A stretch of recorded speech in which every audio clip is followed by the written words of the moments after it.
Welcome, ladies and gentlemen, to the World of Wrestling podcast. Here today to discuss about the AEW Wrestledream 2025 review.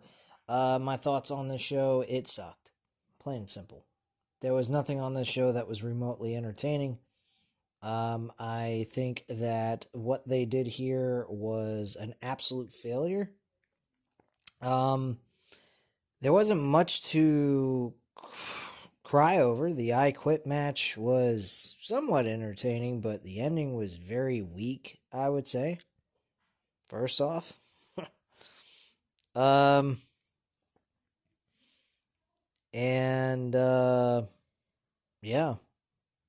Pretty much that's the deal. But yeah, the first match of the night was Jamie Hayter going against Tekla in a one-on-one match. I thought the match was average. I'd say 3 out of 5 stars. Jamie Hayter picks up the victory and walks away with the W. Next match, we had Jurassic Express with Jack Perry and Luchasaurus defeating the Young Bucks in a pretty fairly decent, entertaining tag team matchup for 21 minutes and 35 seconds. For the $500,000 tag team match, which the Jurassic Express end up winning and decide to want to give money to the Young Bucks, being generous to them for whatever fucked up reason. And then Don Callis' family get involved and they interfere after the match was over. And that was pretty much that. Kenny Omega came involved and helped even out the odds. And that was the deal on that situation at the end. Next, we had the Hurt Syndicate, Bobby Lashley, Shelton Benjamin, MVP, in a Tornado Trios tag team matchup to determine the number one contender for the Trios tag team titles. Very interesting how this was put into place. And they defeated the Demand with Ricochet, Bishop Khan, and Tio Leona. Didn't think much of this match. The rating on the Jurassic Express versus Young Bucks match, I'd say it was a 3.5 stars out of 5. It was fairly decent, entertaining work by both teams, but done many times before. Hurt Syndicate winning this matchup. Didn't think much of it. Same shit over and over again, only this time it was a Tornado Trios match. I'd say it was a 2.5 out of 5 stars. Nothing special happened here. Kyle Fletcher went up against Mark Briscoe for his AEW TNT Championship. This was a fun, entertaining matchup that went almost 25 minutes. I'd say this match was a 4 out of 5 stars, given the fact that the in-ring work was very good. But, unfortunately, the match was very predictable and had very, very little story going into it. Nothing much. Chris Statlander going against Timeless Tony Storm for the AEW Women's World Championship. Chris Statlander retained her championship. This was average at best. I'd say 3 out of 5 stars. So it is what it is. After the match was over and Chris Statlander won, Mercedes Moné came out. She showed up.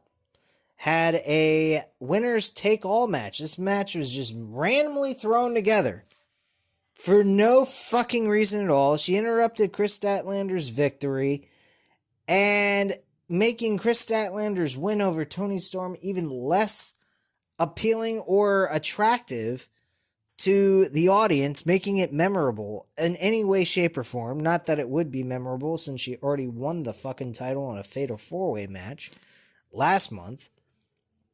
So Mercedes Moné interrupts the celebration, makes it all about her, and then faces Mina Shirakawa for her interim Ring of Honor Women's World Television Championship, adding another title to her collection.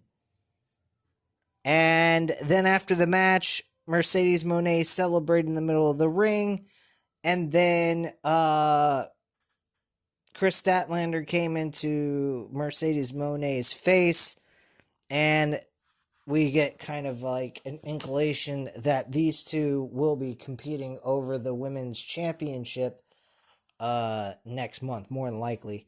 So Mercedes Moné will win that world title. That's the whole purpose of Chris Statlander winning the title from Timeless Tony Storm in the first place. So nothing really special going on there. I think that was trash. The match itself, in-ring work, I didn't think it was bad. I'd say it was a 3 out of 5 stars. Fairly decent, but nothing special. And it was an impromptu matchup. I didn't care for it.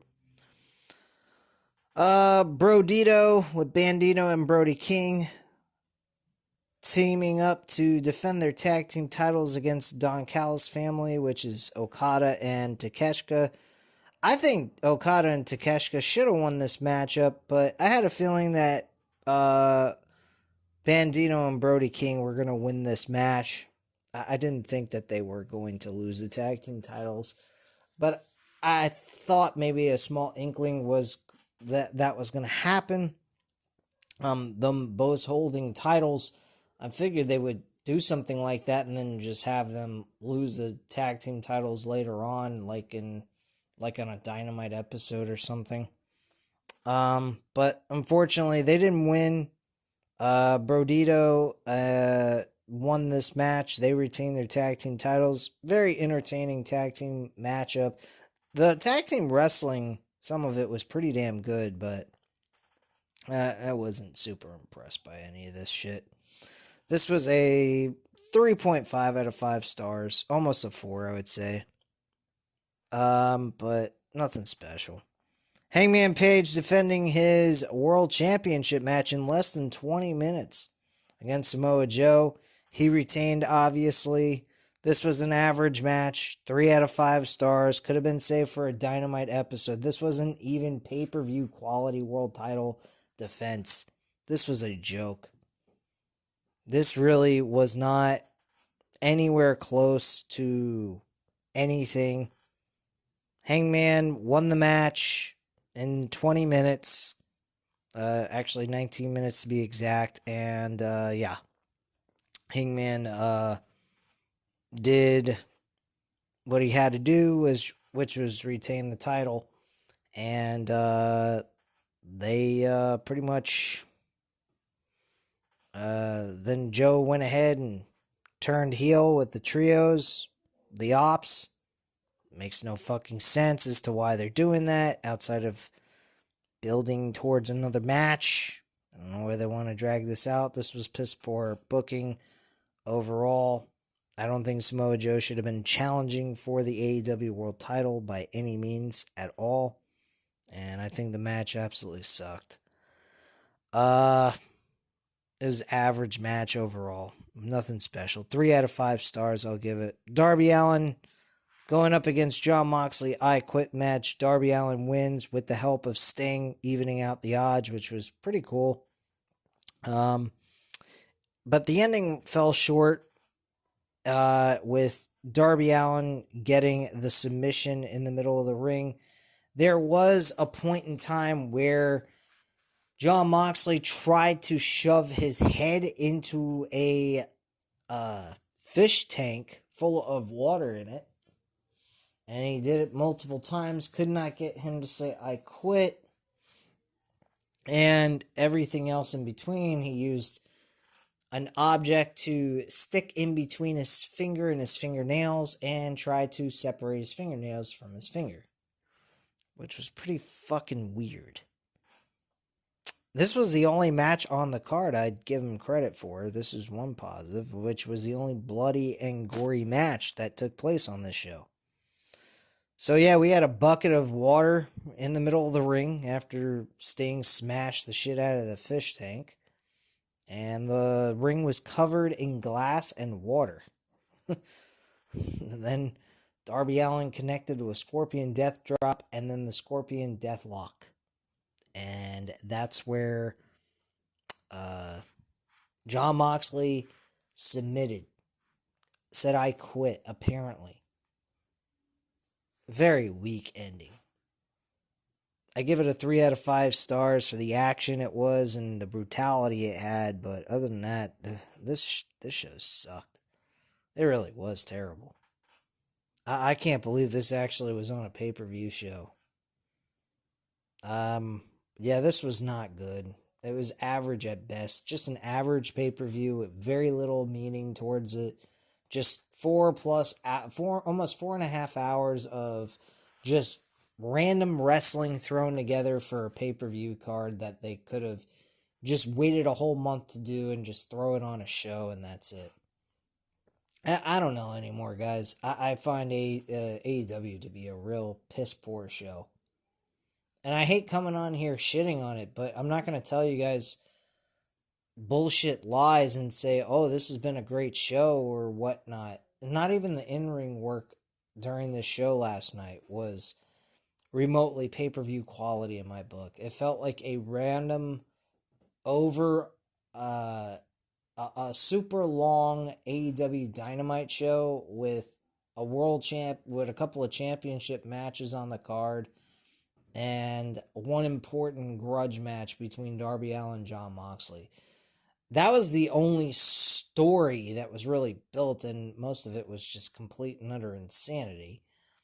There's no world title in this picture. This would have been the perfect spot for like All In Texas with Darby Allin challenging for the world title and Darby winning it. That would have been the greatest moment for Darby's career, number one. Number two, Sting showing up at All In Texas. And three, seeing Darby Allin win it from Jon Moxley would have been fantastic, but unfortunately, that was not the case. So we got the moment here, but it doesn't feel that big of a moment with no world championship on hand. And on top of it, Jon Moxley isn't this killer anymore, holding the title hostage or anything like that. This was just a simple built-up story. I'm going to say it was somewhat of a story, but the story just, outside of the grudge that the two of them had, meant absolutely nothing storyline-wise. I don't know what to tell you guys, but this show sucked.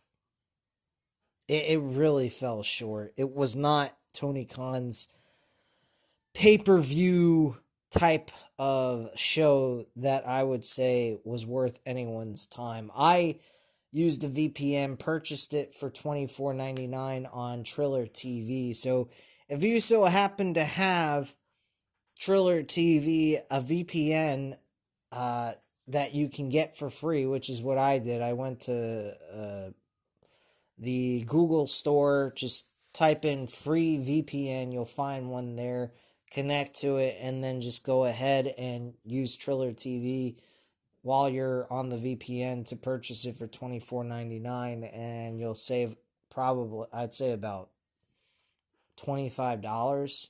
So that's what I basically do, and I watch it off of my tablet. So if you got a decent-sized tablet that is like a small TV set almost, I mean, it's well worth doing it that way, or just wait the next day after it ends, and you'll be able to watch it live on your television set in the United States. So it's totally up to you how you'd want to do that, but I wouldn't fork out $39.99 for this shit. Some people would say I'm crazy for forking out $24.99, and I don't blame them for saying that, but I want to give you guys the content. I didn't get to watch this pay-per-view event until like almost 11 o'clock at night because I was doing some other things with my family, so I didn't really have the time to watch it live. So I missed the majority of the pay-per-view live, but finished it around, let's say, actually I started watching around 10, so I missed about 2 hours of the actual live content, and I finished around 1:30, I think, yeah. I finished about 1:30, 2:30, somewhere in that range. And, you know, it is what it is. It was just an average show. Nothing to go crazy over.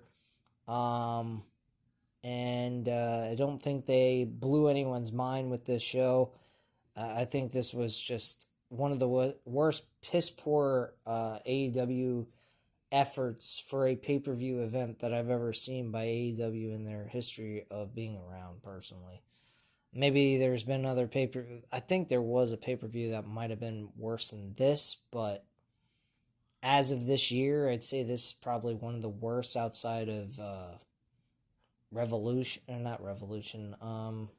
Revolution was pretty good except for the main event. It was what's the fucking pay-per-view they have that's in April? I forgot it. Jeez Louise, man.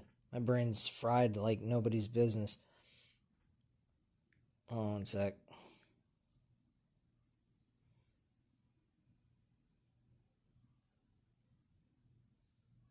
I think it is... Hold on 1 second, guys.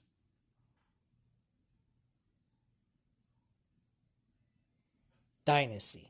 AEW Dynasty was actually the worst pay-per-view this year. So yeah, I would say AEW Dynasty was worse than this.